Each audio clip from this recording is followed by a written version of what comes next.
Hi, I'm Tim. Welcome to our channel and thanks for logging on. If you enjoy these videos, do me a favor and subscribe to our YouTube channel. I would really appreciate it, and I promise to update Watchbox reviews daily. If you love this watch, you can see it and you can purchase it on our website, thewatchbox.com. Today we're discussing one of my favorite dive watch series ever, because in the context of how we actually wear our dive watches, the everyday office-friendly perpetual calendar is the perfect match for a stainless steel dive style timepiece. Oh, you can take it swimming, it's a proper diver, no doubt, but most of the time is going to be spent above the waves, nowhere near the boardwalk, rather in the boardroom. The timepiece on my wrist, 42.8 millimeters in diameter in stainless steel, is a full-sized watch without being oversized, which is to say the watch has a handsome proportion and it fits well on a broad range of wrists. 46 millimeters lug-to-lug, it is surprisingly compact across the wrist, and I can endorse this one in good faith for a wrist as small as 14 centimeters circumference. It's thin, considering a modular complication on an automatic base with 300-meter water resistance, only 13.7 millimeters thick, with a spacing of 20 millimeters between the lugs should you wish to accessorize with an aftermarket or OEM strap option. Consider the factory strap to be your best bet, however, as it is wonderfully complex, richly thought out, and distinctive of Ulysse Nardin. You can see it's the earlier double-hinged articulated strap bracelet. It's a hybrid. There are two hinges, and then there's a hinge on each side. The more modern watches feature only the one hinge. They were a little bit more expensive and a little bit more complex in the old days, and this watch fits that bill. The link itself is titanium, and you can see how the end piece conforms perfectly to the case, which usually creates a very stiff strap that fights your wrist. Ulysse Nardin's solution was to add actual articulation and flexibility to the strap itself, and so it pulls straight down around the tight curve of a small wrist. The strap is thin, natural vulcanized rubber, and being brand new, it's actually vanilla scented. There are sections underneath where you can cut it to suit. This is a brand new strap. We'll let you size it per your wrist diameter and circumference, and you'll note that the timepiece features a titanium clasp as well. It is a steel watch, but all the hardware on the strap is titanium. You can see that it's a double deployant, and the way this works is you actually pull out one side and then lock it down again to effectively deploy it as a dive extension. That's how it's designed to work. Otherwise, you can see this Ulysse Nardin branded titanium clasp, twin trigger release, very secure on the wrist and very light on the wrist. The case itself, surprisingly elaborate, as there's a strong break between the lug profiles in the mid-case, and most dive watches tend to feature more of a seamless Rolex-inspired integration of lug and case band. Not here. You'll also note that the watch has a little bit of a concave profile.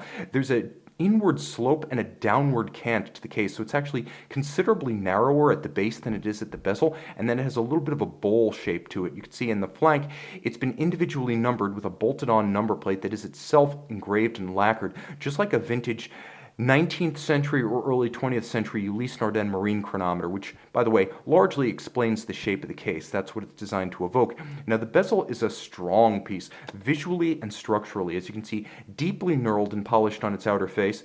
The bezel turns with a sharp and positive detent.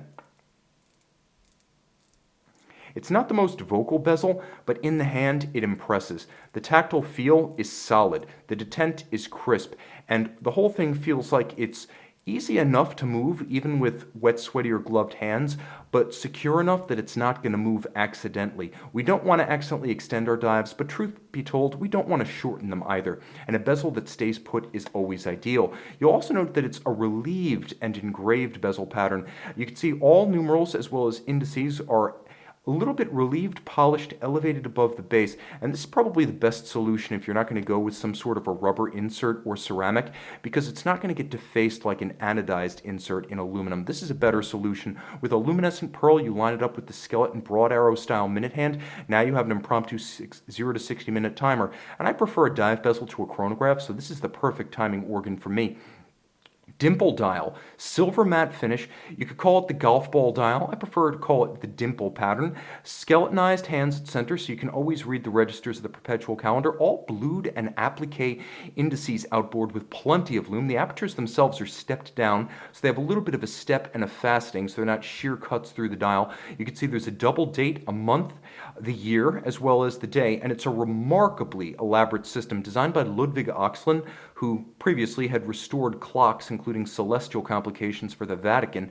It is a bidirectional perpetual calendar system. So you see, there's July 31st and there's the 1st of August, set it in either direction. It requires no correction at the factory in the year 2100, and in the short term, you're less likely to break it. Now, the watch, powered by a UN caliber 33, it's built on a little Manya automatic base, 34 joules automatic winding, 48-hour power reserve with the perpetual calendar complication, beats away at 28,800 vibrations per hour. It is secure down to 300 meters water resistance. This watch is the total package. A perpetual calendar that can handle every irregular length month as well as leap years, the everyday friendly complication for those days when diving is more of a dream than reality. And every once in a while, when you take the plunge, this watch will be ready. You can see the Acqua Perpetual and make it yours on the watch box. Ulysse Nardin, Acqua Perpetual. You can see loomed hours, minutes, all indices, as well as bezel pearl.